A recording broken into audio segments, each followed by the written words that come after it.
Revanth Reddy cabinet లో బెర్తల కోసం అప్పుడే లాబింగ్ మొదలైందనే చెప్పుకోవచ్చు. చోటు దక్కని సీనియర్లు ఈసారి మంత్రి పదవులపై కన్నేశారు. దీనికోసం ఉన్న అవకాశాలను అందిపుచ్చుకోవాలని భావిస్తున్నారు. వివిధ జిల్లాల నుంచి కీలక నేతలు రేసులో ఉన్నట్టు సమాచారం. కాంగ్రెస్ పెద్దలతో పలువురు సీనియర్లు మంతనాలు జరిపినట్టు సమాచారం. కాకపోతే లోక్సభ ఎన్నికల ఫలితాలు తర్వాత ఈ అంశం ఓ కొలిక్కి రావచ్చని తెలుస్తుంది. అంతా అనుకున్నట్లు జరిగితే జూన్ చివరిలో కేబినెట్ విస్తరణ ఉంచవచ్చనే సంకేతాలు లేకపోలేదు.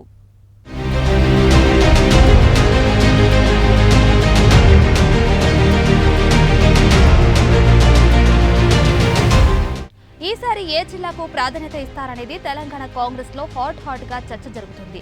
రాజ్యాంగం పద్ధతి ప్రకారం సీఎంతో కలిసి 18 మందికి మించరాదు. ప్రస్తుతం సీఎంతో కలిసి 12 మంది మంత్రులు ఉన్నారు. ఇక మరో 6గురికి ఛాన్స్ ఉంది. హైదరాబాద్, రంగారెడ్డి, నిజామాబాద్, ఆదిలాబాద్, మహబూబ్ నగర్ జిల్లాలకు అవకాశం ఇవ్వనున్నట్టు పార్టీ వర్గాలు చెబుతున్నాయి.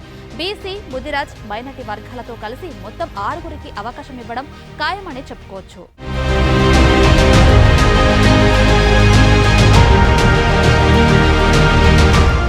లోక్సభ ఎన్నికల ఫలితాలు, ఎమ్మెల్యేల పనితీరు ఆధారంగా పదవులు ఉంటాయని గతంలో కాంగ్రెస్ ముఖ్య నేతలు చెప్పుకొచ్చారు.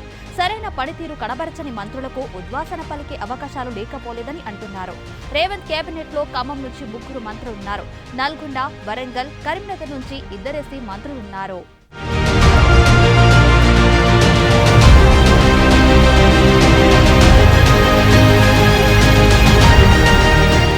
ఖమ్మం నుంచి బట్టి విక్రమార్క, పొంగులేటి శ్రీనివాసరెడ్డి, తుమ్మల నాగేశ్వరరావు ఉన్నారు. నల్గొండ నుంచి ఉత్తమ్ కుమార్, కోమటిరెడ్డి వెంకటరెడ్డి, వరంగల్ నుంచి కొండ సురేఖ, సీతక్క, కరీంనగర్ నుంచి పొన్నం ప్రభాకర్, శ్రీధర్ బాబు ఉన్నారు. ఇక హైదరాబాద్ నుంచి కాంగ్రెస్ తరపున ఎమ్మెల్యేలు ఎవరూ లేరు. బీఆర్ఎస్ నుంచి ఎవరైనా వస్తే వారికి ఛాన్స్ ఇచ్చే అవకాశం ఉందంటున్నారు. ఇక రంగారెడ్డి జిల్లా విషయానికి వస్తే పరిగి ఎమ్మెల్యే రామ్మోహన్ రెడ్డి, ఇబ్రహీంపట్నం ఎమ్మెల్యే మల్రెడ్డి, రంగారెడ్డి ఈ రేసులో ఉన్నారు. ఇక రేవంత్ రెడ్డి కేబినెట్ లో ఛాన్స్ వచ్చే ఆ 6గురు ఎవరో వేచి చూద్దాం.